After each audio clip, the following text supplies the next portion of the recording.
bones of your goats?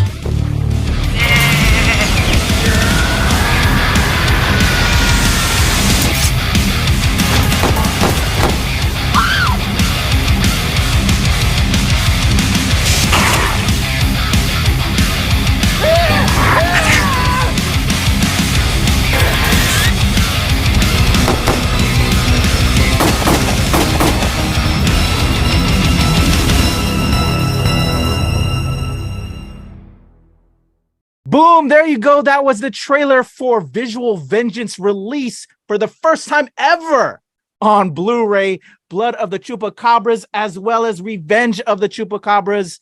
And as you see on the screen, I have a special guest, the writer, director of these films, Jonathan Mumm. How are you, sir? I am doing great. Thank you very much. How about yourself?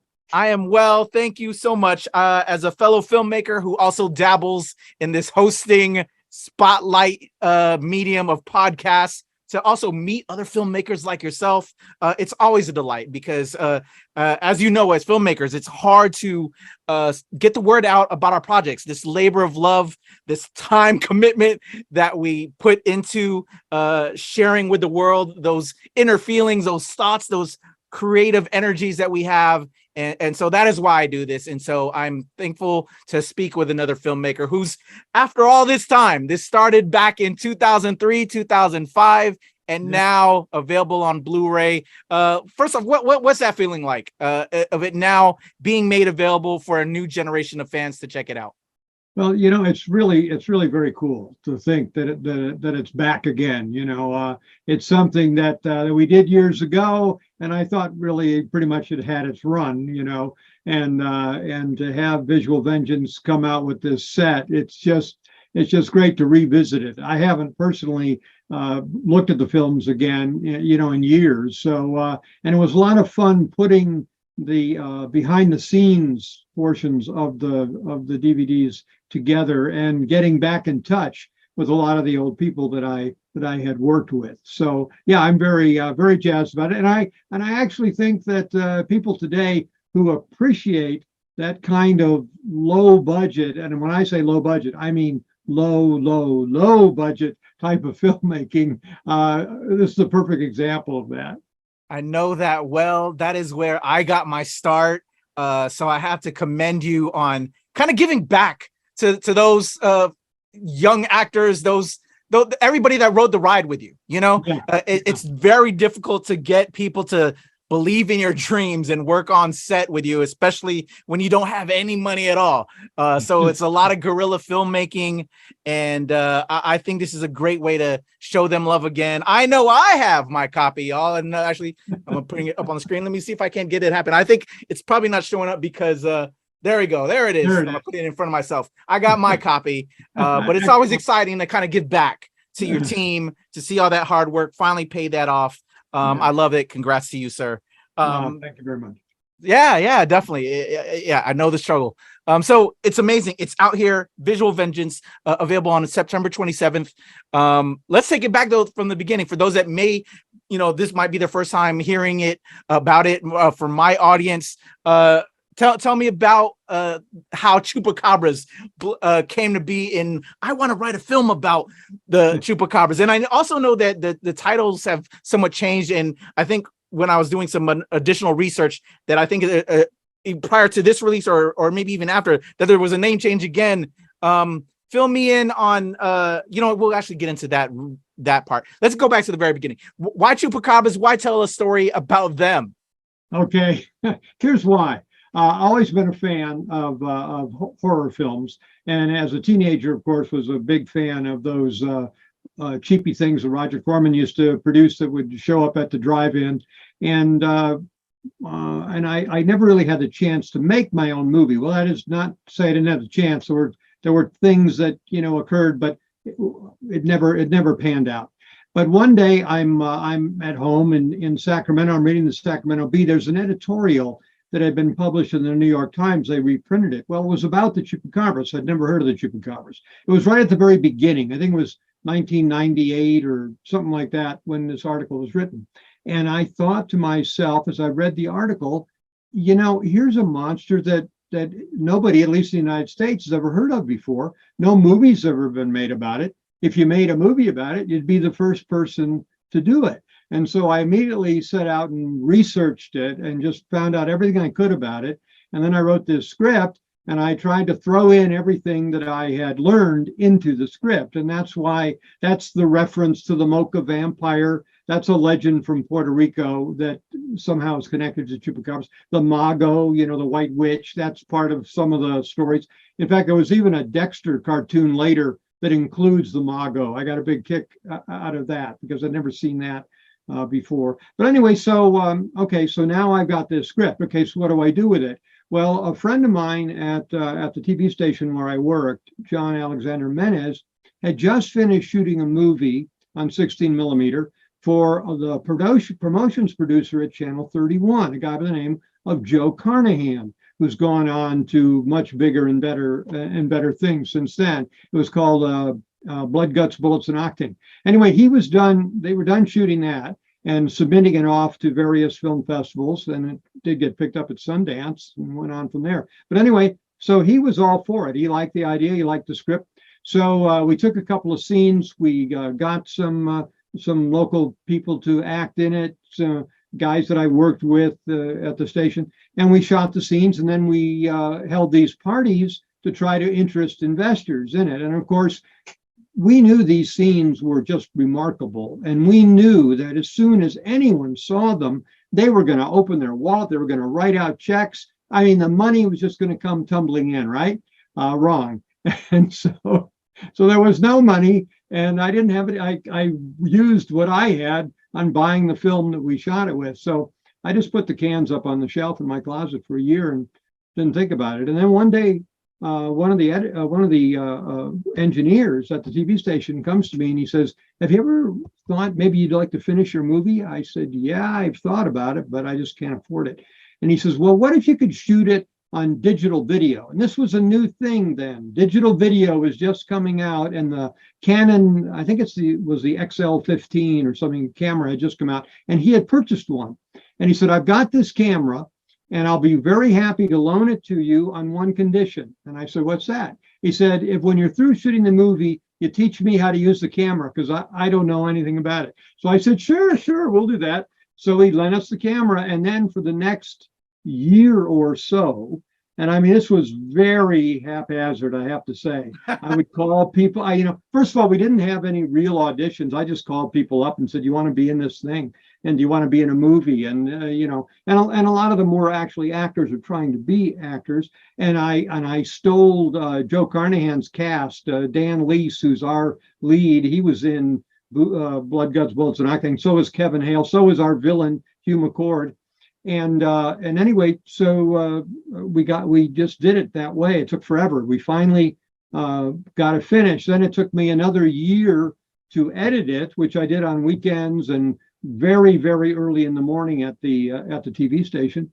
And then when we were done, I submitted it to various film festivals. We had it at the IFFM, the film market in New York, and I did get responses. People were interested, and I guess the idea of the Chupacabras was something that was catching on, because one guy from one company wrote to me and he said, "I've gotten 6 treatments for the Chupacabras movies in the last 6 months." He said, this must be pretty hot right now, although he didn't end up buying a film. But a place called Spartan Home Entertainment, Silver Nitrate, and their Mexican counterpart was called Aztec. Anyway, they made an offer on the film, and we took it, and so they put it out. Now, I have to say, when they offered me what they wanted to pay for, it was going to be a straight buyout, and it was not quite the riches that all of us had kind of hoped we would get.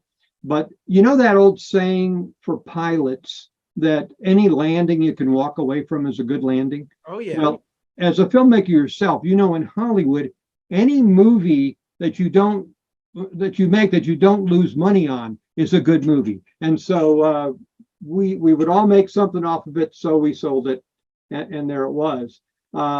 However, their marketing on it, they changed the title to Bloodthirst, Legend. Yeah, I saw that. For like the second one, it was like Bloodthirst or something Yeah. like that. Yeah. And then their picture on the cover is this very fierce looking, horrible monster. I kind of wish I'd seen that picture before we made our movie. I would have made the monster look more like that. But anyway, so the monster didn't really look like this. And their whole marketing campaign was that this was a gory, intense horror film. But as you know, having seen it, it's not. It's the old Roger Corman monster movie, like from the drive-ins. And so we were bombarded with these things on the internet where people said, the monster doesn't look like the monster on the cover. And my response to that, even though that was true, but my response to that was, well, when you look back at those old Roger Corman movies, how many eyes do you think the beast with a million eyes actually had? So that was that was kind of my defense. But anyway, the other thing I didn't like was that the monster doesn't show up very often in the film, and that's true.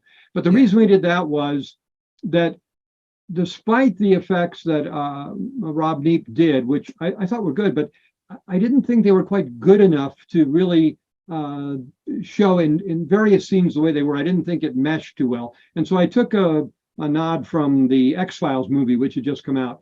And I had read that they weren't satisfied with their monster, so they kept sightings of it to a minimum, So that's what we did. That's what we did there. And in fact, the one scene, it's a combination of CG, like the monster jumping out of the tree, and or in the end when it falls into the thing, lava thing, and also a practical monster costume that our makeup artist was going to make for us. Was supposed to be a head and a whole costume. He only ended up making the head, and the thing about the head was, and I thought, oh, here it is. I have it right here. Here's the actual head that he made. But this was supposed to be a mask. And when he brought it to me, as you can see, you'd never fit your head in this mold. And I said to him, well, how's this going to work? And he said, oh, no, this is just to show you what it would look like. Well, I paid him $75 to make this thing. And, when you make a movie with no budget, $75, you can't afford to waste that. That's amazing for $75. I have to say. It was pretty good, though. He was very good. So it became a puppet. And this is a thing that pops up in the back seat and bites the landlord, on the neck. I love it. Anyway, so there we were, and we got good reviews in print. Fangoria magazine actually got a kick out of it. Ben Martin's DVD and Home Movie Guide got a kick out of it, and so did the Sacramento Bee. But I always give a caveat to that, since I was living in Sacramento at the time, so it could have been a home field advantage there. I don't know. There was genuine love there. I think that's amazing. I love tales of filmmaking. As a filmmaker, it helps inspire that creativity. And actually, I have to share this thought with you later, because I don't want to give it up to people who are watching when they watch this later, a new gem of an idea now. But I have an idea now for a film after a little bit of what you just said. So, but I'm going to save it. I'm going to save it for offline. Okay. So you get it together. You have that team that, like, they want to support it. Because they want to learn how to use the software. Then how does that lead into the follow-up? Well, that's kind of an interesting story too, because when we got all this the people that I'd actually made it for, which were people like us, the people that wanted to make a movie and just didn't know how to do it, or didn't have the money to do it. And I thought, if this sells, it could inspire people to think, well, heck, if he can do it, I can do it. And I did have at least one filmmaker tell me that was true. A gal by the name of Christy Savage. She made a movie. Well, she saw our movie. She came to our screening that we had in Sacramento at the Crest Theater, and she saw the movie, and she thought the exact same thing. Well, heck, if he did that, we should be able to do this. So they made a movie called The Monster of Bikini Beach, I think it was called. They sold it to a Japanese distributor, and the Japanese distributor changed it a bit. They gave the monster dialogue. And so when she saw the movie, it was in Japanese, so she had no idea what the monster was saying, but to her surprise, her monster was talking. But anyway, that led to her making a number of low budget films, and she's done quite well with it. So that was what we were thinking. But Instead, we got all of this. How the heck did you get that thing released and all that? A lot of it playing off the fact that the monster didn't look like the monster. But anyway, so one of the actors who'd been in the movie, Mark Halverson, who played the bartender, Reno, he said to me, do you think the distributor would be interested in a sequel? And I said, well, I don't really know, but we could find out. And, to be honest, it was almost out of spite against all this negative feedback that we had that I wrote to them just to see what they'd say. Well, boy, they were right on it. They were like, yes, we'd love to have a sequel. We'll send you a letter of intent for you to raise money. And it was like, wow, somebody made a lot of money off of this. It wasn't necessarily me, but somebody did. And so that's why we made part 2. And part 2, we did like a regular movie. We actually had auditions. We actually had a production schedule. We actually had a budget. And so it was set up and shot over a summer. And then it was out again the next spring. It was actually released. So that's how part 2 came about. And the monster in part 2, we purposely made look like the monster on the cover of the original DVD. And we also have the monster all the way through the movie. So there's no complaining that there's not enough monster. I dig that. Well, I haven't seen the second one, so I need to check that out. Yeah. So which I do have, y'all, and I'm gonna remind y'all again. I'm gonna put it, throw it up here again, September 27th. It'll be out, available on Blu-ray. Check it out. There's a lot of also amazing bonus features, and also got a bunch of cool little stickers and everything that you can throw on stuff. I love that. Again, shout out, and again, I really adore that. So you dropped both films. I as a filmmaking guy, I love, again, stories on set. Tell me, I love how it all came together, which you explained, but what was it like? You came from the broadcasting world, right, and you've done voiceover work. I saw a little bit of that when I was looking into, learning more about you as a creator yourself. What was it like dipping your hand in this pot? You did your research up on Chupacabras, as you said, the first one. Found a good niche, which I think is amazing. That I think that's a good pro tip for any filmmaker watching this. Find like your own niche. Find something that somebody hasn't explored yet, and you found that in Chupacabra, which had a lot of people gravitating to pick it up from you. Tell me a little bit of just about coming as your own as creator, working on that first film, and then taking maybe that same knowledge, I guess, into that second film, and just that overall vibe of creating and working on set, that we can impart some lessons to some young filmmakers watching this right now. Well, we were lucky in the first movie. Well, actually, both movies. I did have an advantage that a lot of starting filmmakers don't have, and that is I had access to a lot of locations, and that was because of my work in television. And I had done a lot of feature stories on things to do and places to go. So that's how we ended up, for instance, you being able to use the cave. The California caverns at Cave City. But the funny thing about that was we didn't pay the owner any money to use it. Stephen Fairchild, he owned a number of cave systems, which I think today are national parks. Or state parks. I don't think they're privately owned. But anyway, he let us use the cave, didn't charge us, but that also meant he wasn't stopping the tours from going through. So every once in a while, we're shooting these scenes. I got all these zombie vampires, right, roaming around the corridors of the cave, the passages, and the tour group comes in, and they see all these people, and they're really startled. And then I had one of the tourists tell me, "Oh, but then I thought, oh, that's right, we're in California." Oh, I love this. But anyway, so working with it and experimenting with the various ways of shooting something, and it was a real learning experience, particularly the first one, and also working with actors and all of that. And I hoped that I was able, the things that I learned shooting the first one, I was able to put to good use in the second one. And one thing that I learned was, don't use yourself as an actor in a real big part in the movie, because that really conflicts with what you're doing as a director. Now, I know some people are great at it, but those are both really big jobs. And particularly when you're just starting out, I know a lot of guys do it, a lot of women too, but think about that. Oh yeah, you don't want that workload. You don't want that workload. It's a lot. Amazing, amazing. Again, everybody, coming out September 27th, available for the first time on Blu-ray. I just am so proud of this passion project, kind of, reaching a wider audience. And it just says a lot for, like, again, I had my start guerrilla filmmaking, independent films, very low budget. And a lot have never seen the light of day. So this is just amazing for it to, well, they saw the light of day with like smaller festivals, but then to just get a national release like this. What has been some of the feedback from your cast and crew that are now going to see this? Can you speak on that a little bit? Yeah, well, they're very surprised. First of all, we all thought, the Chupacabras had gone away, and then there was a mix-up on IMDb where when the titles of the movies changed, because the streaming distributor then reversed the title back to Blood of the Chupacabras, and the second movie became Rise of the Chupacabras.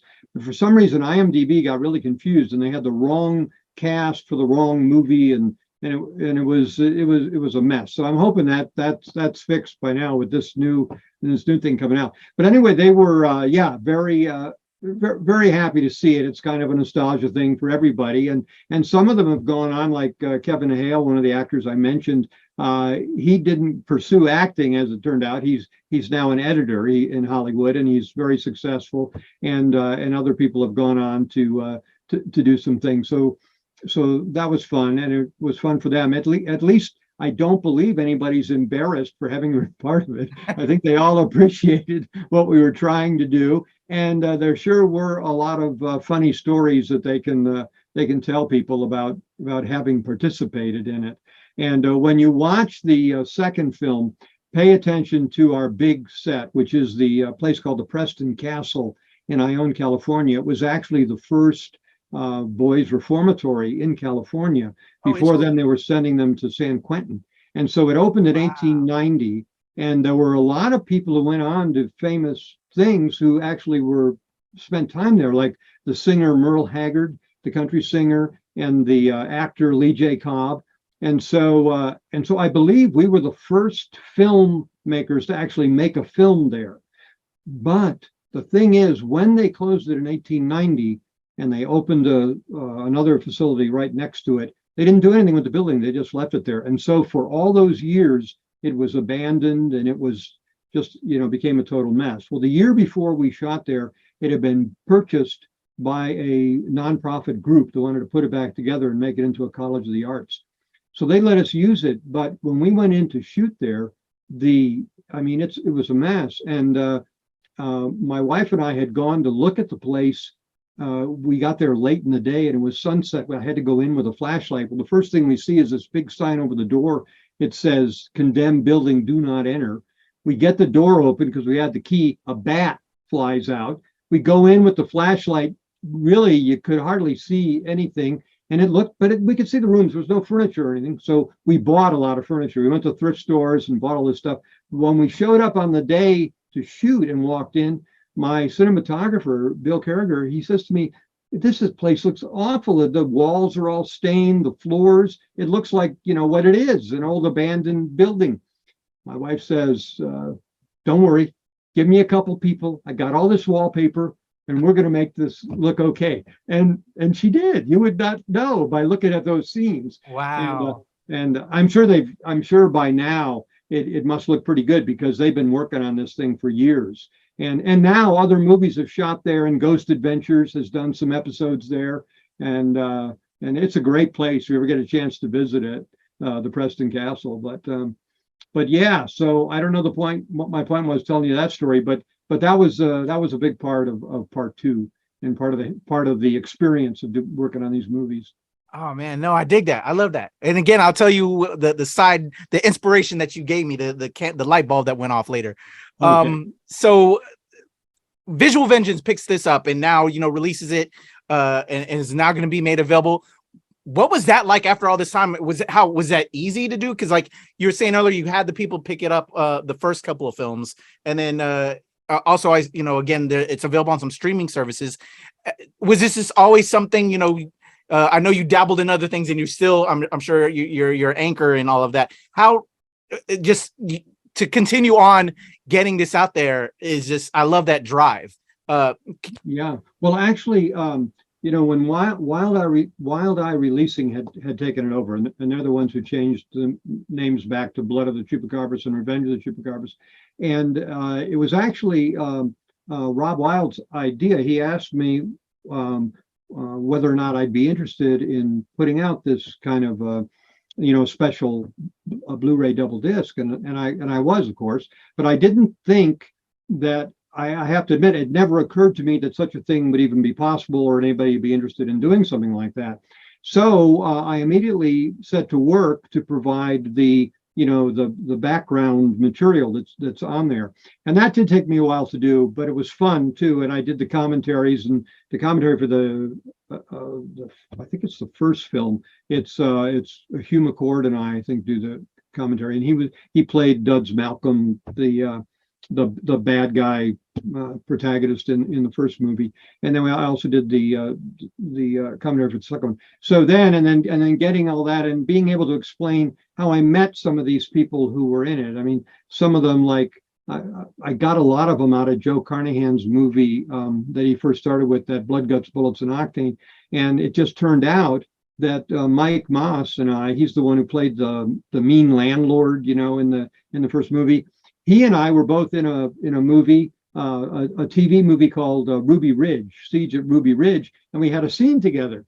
And I knew who he was because I had seen Carnahan's film. And so I played the jury foreman, he plays a reporter, and he's interviewing me. And at the end of the scene, I said to him, "Hey, how'd you like to be in my movie?" And he's like, well, sure. So that's how that happened. So it was just serendipitous, a lot of it. Yeah. I dig it. I love it. All right. So to close it out, you know, again, this is amazing. I love this. It's a success story to me as an independent filmmaker, and sticking to it and then getting it out to the people that have been with you on this ride for so long. I love this. So can I throw in one more story? Oh yes, please do. It occurs to me when we were finished shooting the second one and I had sent it in, and we were right on schedule to the distributor and everything, I got a frantic note from the guy saying, "Tell me there's going to be more monster and more blood." And so we immediately went out and shot another scene. I said to my special effects guy, "What kind of a scene can we do?" And he's like, "I got a perfect scene." He says, "We'll be out in the campground. The two campers are out there. The girl hears a noise. She sticks her head out of the tent. The thing comes by and just chops her head off." And I said, "You're going to do a decapitation scene?" I said, "I'm not really after, you know, that kind of gore." He says, "Don't worry about it. I'll make it a clean decapitation. You'll be fine with it." And actually, it works out pretty well. I dig that. All right. Well, you know what? I'm glad you stopped me real quick, because I think that's a great segue for what my last question is going to be. Okay. You know, you came up with that idea for the second one, and now, you know, you're revisiting this material again. And as you know, as a film guy as well, and what they do with cinema, it's all about threes now. There has to be a trilogy. You know, you revisited this material. I'm sure there's some inspiration that occurred along the way. And we now have the medium of smartphones where people can make films off of their phones. You know, we're recording straight from there. You know, we have that, you know, Blair Witch, you know, first, you know, perspective in that way as well. A new type of way of shooting. What about that? What any thoughts to maybe, you know, if this is successful with this re-release and there's demand, can we get a third film in this franchise possibly? Well, you know, I have to say, really, I've actually been working on a script for number 3. Really? Keep that under your hat. But yes, it's all been very inspiring. And I have to say, though, I'm thinking, gosh, I've only directed these 2 movies. Do I want my legacy to be that the only movies I ever directed were, you know, Chupacabras films? But on the other hand, heck, why not? You know, and maybe there'll be more out in the future. Who knows? But yeah, I've actually been toying with that idea. And some of the people involved in the old ones have asked me that question. Well, you know, do you have a number 3 in you? I don't know. It'd be a lot different than those 2, though. I'll tell you that. Oh yes, yes, yes. Please, we're gonna have to keep in touch. If this happens, if this comes into fruition, I want to show you love and light. Spread the word. Give the message out to the people. That's awesome. Are there any social or links that I can provide? I'm gonna give everything from Wild Eyed and Visual Vengeance in my description below on YouTube. But for anybody else, is there anything else that we can promote and throw out there? Do you have a Twitter or anything handle, Jonathan? You know, I don't have Twitter, but there is. I have put up a website with some of the behind the scenes stories and things called shootingchupacabras.com. Okay. So that is there. That actually just went live today, as a matter of fact. So that's there. And then my other website is actually for a book I wrote called Stop It, You're Scaring Me. And that's called scaremebook.com. Scaremebook.com. Excellent. All right. Well, I will put that in the description, y'all. If you're listening to this while driving, because I know a lot of my people like to listen to my interviews while they're on their commute home, because I live in the DC area and we have a long commute. So get safe, get home safe, and then click on the links so you can get everything from my good friend Jonathan Mumm. Learn all about this new release, available for the first time on Blu-ray from Wild Eye Releasing, as well as Visual Vengeance. It's a good Friday night feature when you just want to sit at home and just enjoy a good movie. I dig it. Jonathan, this was truly a pleasure. Thank you for your time. Well, thank you. I sure appreciate the fact that you had me on, and it was great talking to you. Thanks. Definitely. Everybody, I am Kuya P. This is Nerds Rule the World. Check out Blood of the Chupacabras, as well as the Revenge of the Chupacabras, coming from Visual Vengeance and Wild Eye Releasing on September 27th. Enjoy it. Have a good time. We're out of here. Bye.